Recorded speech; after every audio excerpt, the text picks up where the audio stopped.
जय हिंद दोस्तों, मैं हूं आपका दोस्त साहिल कोचिंग जंक्शन से। आधुनिक भारत की सीरीज में आज हम लेके चलेंगे भारतीय स्वतंत्रता संघर्ष को, जिसकी शुरुआत हुई भारत में राष्ट्रवाद के जन्म से।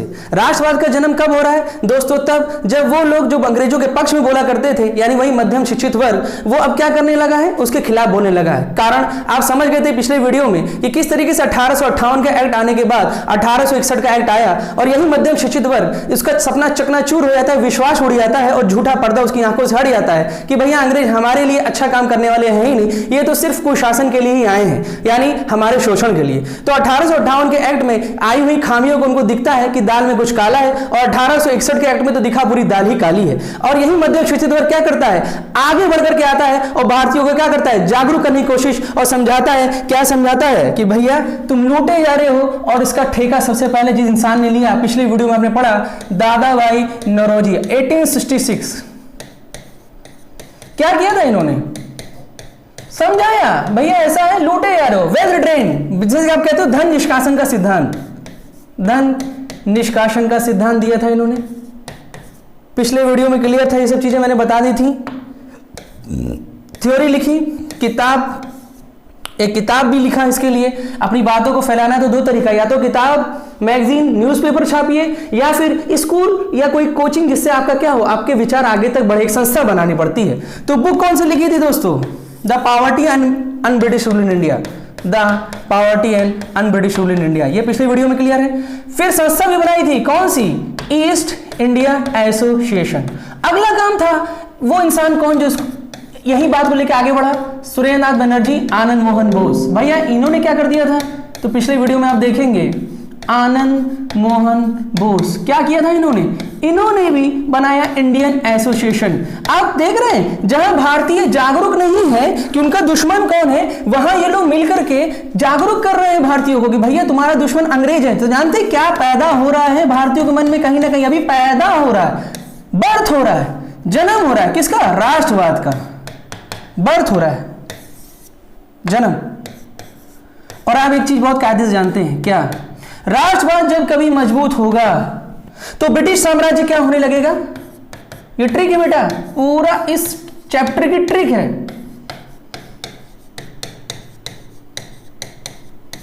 ब्रिटिश साम्राज्यवाद जब राष्ट्रवाद पैदा हुआ और उठना शुरू हो गया, तो ब्रिटिश साम्राज्यवाद योगदान किसका है? उन जमाने के प्राचीन जो पहले के शुरू के लोग हैं, जो उदारवादी हैं और आर्थिक विकास, आर्थिक निकास को लेकर के इन्होंने बताना शुरू किया, भारतीय को जागरूक करना शुरू किया। संस्थाएं बन रही हैं, देख रहे हैं, ईस्ट इंडिया एसोसिएशन संस्था बन रही है, इंडियन एसोसिएशन संस्थाएं बनाई, यानी किताबें छापी जा रही, लोगों को जागरूक करने के लिए। परिणाम रहा राष्ट्रवाद का जन्म। और जैसे ही राष्ट्रवाद का जन्म हुआ तो कौन गिर रहा है? ब्रिटिश साम्राज्य नीचे की तरफ। तो क्या ये गिरने देगा अपने आप को? नहीं दोस्तों, नहीं गिरने देगा। तो आप देखेंगे इस राष्ट्रवाद को, जो भी सिर्फ एक बीज के समान है, इसको उखाड़ने के लिए एक इंसान को भेजता है जिसका नाम क्या है?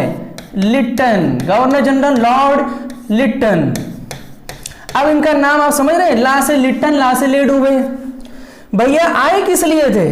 ब्रिटिश साम्राज्य को मजबूत करने, राष्ट्रवाद को खत्म करने के लिए। जो बीज अभी राष्ट्रवाद का जमीन में पड़ा है भारत की जन्मभूमि पर, उसको उखाड़ने के लिए। लेकिन इनके कुछ ऐसे काम हैं जो ये इस राष्ट्रवाद के बीज को क्या देंगे? पानी डाल देंगे और खाद भी दे देंगे, यानी राष्ट्रवाद गिरेगा नहीं और मजबूत होगा। फिर परिणाम, लिट्टन को बुला लिया जाता है और रिपन को भेजा जाता है। भैया यही चीज तो आपको पढ़नी है कि ऐसा क्या काम था कि पानी और खाद दे दिया इन्होंने हमें, उल्टा हो गया, राष्ट्रवाद हमारा मजबूत हुआ। तो दोस्तों आज का टॉपिक अब मैं शुरू कर रहा हूं, वो है लिट्टन का आगमन। क्या रही लिट्टन के साथ? देखिए भैया, इंपॉर्टेंट है, पूछा भी जाता है। लिट्टन कब से कब तक है? तो भाई 1873 में उन्होंने बना दिया, 1866 में ईस्ट इंडिया एसोसिएशन। फिर इंडिया एसोसिएशन कौन बना रहा है 10 साल के बाद? तो बिल्कुल सही। अब कुछ ही समय के बाद, 3 ही साल के बाद इनको भेज दिया गया, बोला कि भैया बहुत तेजी राष्ट्रवाद बढ़ रहा है, भैया पहुंचो वहां पर। लेकिन ज्यादा दिन रुक नहीं पाए, 4 ही साल में वापसी 80 में। कारण समझते हैं, देखिए पूरे कोई भी वर्ल्ड में 3 तरीके के लोग होते हैं पूरे समाज में। अगर आप देखेंगे दुनिया में कोई भी समाज है उसमें 3 क्लास के लोग होते हैं बच्चों। 3 क्लास के लोग कौन कौन होते हैं समझो। देखो, एक होता है अपर क्लास, एक होता है मिडिल क्लास, मध्यम वर्ग, और एक होता है गरीब आदमी, लोअर क्लास। यही है ना? क्यों, यही होता है कि नहीं होता?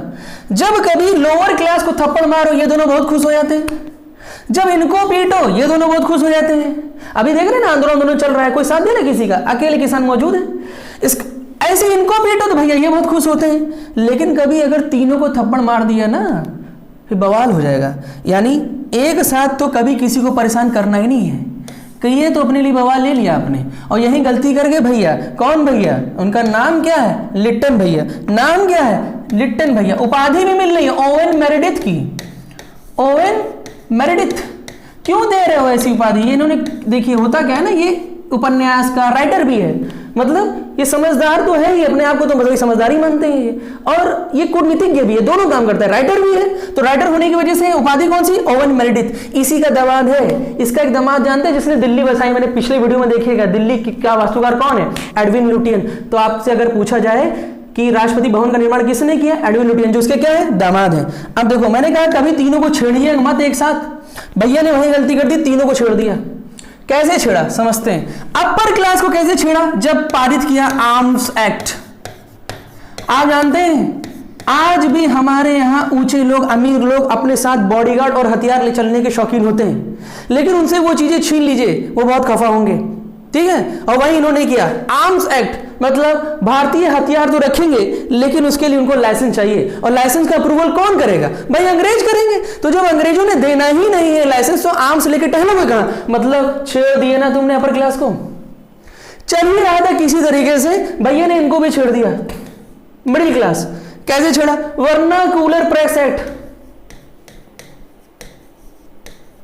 क्यूलर, वर्नाक्यूलर का मतलब होता है लोकल भाषा, यानी सुबह उठते इनको न्यूज़पेपर चाहिए वरना प्रेशर नहीं बनता, और वो न्यूज़पेपर उनकी भाषा में है ही नहीं। मतलब आप हिंदी हैं, आप बिहारी हैं, आपको चाहिए इंग्लिश भाषा में? नहीं यार, हमें तो हिंदी भाषा में चाहिए ना। और वर्नाक्यूलर का मतलब ये तो लोकल भाषा। अब इन्होंने क्या किया कि भैया ऐसा है, भाषा तो लोकल हम नहीं होने देंगे, मतलब अब हमें समझी में आने ही नहीं वाला कि हो क्या रहा है, न्यूज़पेपर समझी में नहीं आने वाला हमारे, तो वर्नाक्यूलर प्रेस एक्ट लगा दिया, पाबंदी लगानी शुरू कर दी। किस पर? मीडिया पर। और क्या काम किया भैया?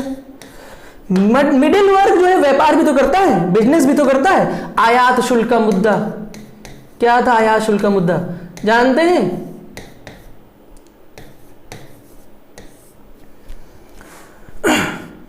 भारत से जो सामान जाएगा ना उस पर तो ड्यूटी लगेगी, लेकिन जो सामान आएगा भारत में ना उस पर कोई ड्यूटी नहीं लगेगी। मतलब समझ रहे हैं? समझिएगा इस चीज को, समझते हैं फिर इसको ग्राफ पे कायदे से बनाते हैं। पहले समझते चलते हैं। मान लीजिए ये रहा बेटे, कोई सामान हमारे यहाँ लेकर के आएगा ना, तो मान लीजिए वो 50 रुपए का सामान है, भारत में आता है कोई चीज तो उस पर क्या लग जाता है? Tax, duty. तो मान लीजिए 5 रुपए की ड्यूटी लगी इस पर, जैसे भारत में आया 10 रुपए आपने लगा दिया, तो भारत में कितने रुपए का बिक रहा है बताइए? क्या वो अभी भी उतने रुपए का बिकेगा? महंगा हो गया ना भैया। ये कितने का हो गया? 50। ये 50 यहां बना था 50 रुपए में, 10 रुपए का आकर के टैक्स लगा, परिणाम हो गया 60 रुपए का भारत में बिक रहा है। अब एक चीज करो, ये 10 रुपए लो ही मत, 50 का बना 50 में बेचो, सामान हो गया 50 का। अच्छा भाई ठीक है, सस्ता हो गया, लोग खरीद रहे हैं इसको। मगर जो भारतीय सामान है ना, अगर ये बाहर जाएगा तो भाई इस पर तो टैक्स लगेगा। मतलब ये अगर 50 का बना तो यहां तो बिकेगा 60 में, लोग बिल्कुल नहीं खरीदने वाले। ये 50 वाला खरीदेंगे, 60 यहां नहीं बिकेगा, और यहां पे भी किसका बिकेगा? उन्हीं का बिकेगा। तो हमें क्या हो रहा है? नुकसान हो रहा है ना, व्यापारियों को क्या हो रहा है? नुकसान हो रहा है। तो यही था एक मुद्दा जिसे आप कहते हो आयात शुल्क का मुद्दा। और एक नमक का मामला भी है, ध्यान दीजिएगा। नमक शुल्क वो सेंट्रल गवर्नमेंट के हाथ में दे देता है, टैक्स लगाओ बढ़ा दो। बताओ यार, नमक तो ऐसी चीज है जिसको नमक हलाली नमक हरामी का कॉन्सेप्ट दिया जाता है। मतलब नमक तो हर किसी के लिए जरूरी, इनके लिए भी जरूरी, इनके लिए भी जरूरी, इनके लिए भी जरूरी। ऐसा मुद्दा छेड़ दियो कि सबके लिए बवाल होने वाला है कि नहीं होने वाला है? बिल्कुल होने वाला है। अब लोअर क्लास को कहां छेड़ रहे हैं भैया? इनके जमाने में पहला दिल्ली दरबार हुआ, पहला दिल्ली दरबार हुआ, और आप देखेंगे महारानी विक्टोरिया को एक उपाधि दे रहे हैं। कौन सी? केसरे हिंद, मतलब भारत की तो एक ही शासक भैया। चलो कर लो, कोई बात नहीं, क्या दिक्कत है? अच्छी बात थी, किया भैया, किया तो। मगर इस जमाने में पूरे भारत में अकाल फैला हुआ है।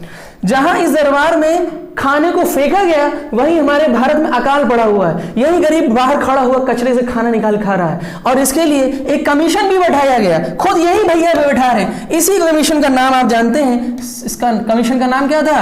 स्ट्रेटजी आयोग, स्ट्रेटजी आयोग। और ये आयोग जब बैठा तो इसने अकाल का ब्यौरा लिया और बोला भैया ऐसा है, भारत की स्थिति बहुत खराब है, कुछ करो। तो ये कह रहे मेरे पास तो पैसा ही नहीं है। भैया पैसा नहीं हो, दिल्ली दरबार करके केसरी हिंद की उपाधि देके पूरा पैसा उड़ा डाले, तो लोअर क्लास को भी यहाँ क्या हुई, चोट लगी। तो आप देख रहे हैं कितनी चीजें कर रहे हैं। इतने में तो हद था, इतने में तो फिर भी ठीक है भैया। 2 काम तो ऐसे कर दिए कि ब्रिटिश सरकार ने कहा बहुत हो गया, भैया को बुला लो, वो भी पैदल, भैया को बुलाओ पैदल। वो 2 काम क्या थे समझिए। अफगान युद्ध, जहां लोगों ने सोचा लड़ाई नहीं करें, खास करके अफगानियों से, कारण लड़ाई होती थी, ये कभी अपने आप को प्रतंत्र होने ही नहीं देते, ये सर कटा लेंगे सर नहीं झुकाएंगे वाला मामला है। तो पहले से नीति भैया इनसे दूर हो, भैया भिड़ गए, कहे ऐसे कैसे, हम तो भिड़ेंगे। और आप देखेंगे स्ट्रेटजी सिविल सर्विस का कॉन्सेप्ट आया। उसके बाद आप देखेंगे उम्र को बढ़ा दिया, बोला घटा दिया, बोला 21 नहीं अब 19 साल में भी सिविल सर्विस में आपको आना है। तो हम उम्र को क्या कर दिया, घटा दिया। भारतीयों से भी परेशान कि अभी भी नई नई चीज हमसे इंट्रोड्यूस कराए और तुम हमारी उम्रें घटा दी, इतनी कम उम्र में हम कैसे पाएंगे। मतलब समझे, ये सब काम होता है। और आप देखेंगे भारत में राष्ट्रवाद को कमजोर करने की बजाय क्या कर दिए, उसको मजबूत कर दिए। तो समझे कि नहीं समझे लॉर्ड लिटन के बारे में। तो शुरुआत करें लॉर्ड लिटन को लेकर के। देखिए दोस्तों, अब आओ लॉर्ड लिटन पर कायदे से चलते हैं। लॉर्ड लिटन को दिमाग में रखना है, ठीक। अब आप नोट्स भी बना सकते हैं, समझ भी सकते हैं। 1876 से 80 तक रहा। पहला काम मैंने बताया, क्या एक्ट ले आया था, वर्नाक्यूलर प्रेस एक्ट, जिसके तहत क्या था, लोकल भाषा में छपने अपने देंगे, ऊपर से हम पूरा छानबीन करेंगे, तुम कुछ भी छापोगे उसके पहले, मतलब मीडिया को कर रहा है कंट्रोल। और क्या किया था भैया, आर्मर्स एक्ट, लाइसेंस रखो तभी देंगे, वरना हथियार नहीं लेके चल सकते। बड़ी समस्या वाली बात, अपर क्लास के लिए बोला यार गलत किया तुमने। और क्या किया दोस्तों, आयात शुल्क का मुद्दा, भारतीय व्यापारी को भट्टा बैठा दिया। आएगा तो कोई टैक्स ही नहीं लगना, आयात मतलब अंदर लाना कोई सामान भारत में लाना, तो बोला हम टैक्स ही नहीं, कोई ड्यूटी नहीं, कुछ नहीं, 50 रुपए का सामान 50 ही बेचेंगे भैया, सस्ता हो जाएगा, लोग उसी को खरीदेंगे, ऊपर से मशीन से बना हुआ सामान। और एक खास बात, नमक वाला मुद्दा वैसे पूछता नहीं आपसे, नमक वाला। अच्छा, और क्या घटना घटी, पहला दिल्ली दरबार इन्हीं के जमाने में हुआ। इसी वजह से एक आयोग भी बना, अभी मैंने याद ट्रिक करने का तरीका बताया आपको। वो आयोग कौन सा है, स्ट्रेटजी कमीशन, स्ट्रेटजी आयोग। एक व्यक्ति है जिसके अध्यक्षता में इस आयोग को बनाया है, इसलिए इसका नाम है स्ट्रेटजी आयोग। क्या करने के लिए, अकाल को देखने के लिए भैया, क्या परिस्थितियां हैं, क्या कंडीशन है भारत में, सच है या झूठ है, तो बताता है भैया बहुत स्थिति खराब है, लोग भूखे मर रहे हैं भैया, फिर भी दिल्ली दरबार। और दूसरा काम क्या किया दिल्ली दरबार में, बताइए, केसरी हिंद की उपाधि दे रहे हैं, किसको दे रहे हैं, बिल्कुल सही, महारानी हाँ विक्टोरिया, केसरी हिंद की उपाधि दी जा रही है। 2 काम बड़ा बवाली, वो 2 काम जो सबसे बड़ा बवाली जिसकी वजह से इनको निकाल के बाहर फेंका जा रहा है भैया, वो कौन सा काम, पहला तो स्ट्रेटजी सिविल सर्विसेज, उम्र वाला विवाद सिविल सर्विसेज को लेकर के।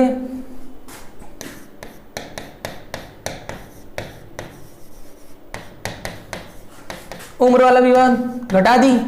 दूसरा काम क्या किया इन्होंने भैया, अफगान युद्ध, जिससे लोग दूर भाग रहे हैं भैया, लपेट दिए उसी में और सैनिक मारे गए, बड़ा बवाल हुआ। तो देख रहे हैं आप कितनी चीजें हैं, ला से लिट्टन ला से ले डूबे, ये ले डूबते हैं, घाव ही घाव दे दिया पूरे भारत को। और अब अंग्रेजी सरकार को समझ में आ रहा है कि भैया ऐसा है, बहुत हो गया। कौन सी उपाधि थी दोस्तों, ओवेन मेरेडिथ, ओवेन मेरेडिथ, देख रहे हैं। पहला काम वर्नाक्यूलर प्रेस एक्ट, दूसरा काम आर्मर्स एक्ट, आयात शुल्क का मुद्दा, चौथा काम दिल्ली दरबार जिसकी वजह से ये चीजें हो रही हैं, और लास्ट में 2 काम, ठीक, ये है लिट्टन। और इनके दिए हुए घाव को भरने के लिए भेजा गया रिपन को, जिसको कहा जाता है कि भारत का उद्धारक लॉर्ड रिपन को भेजा गया, बोले भाई जा यार तू सुधार, तुम जाके देखो। और भैया ने कुछ ऐसी चीजें कर दी जैसे स्थानीय स्वायत्त शासन हमें दे दिया, इतने उद्धार हो गए।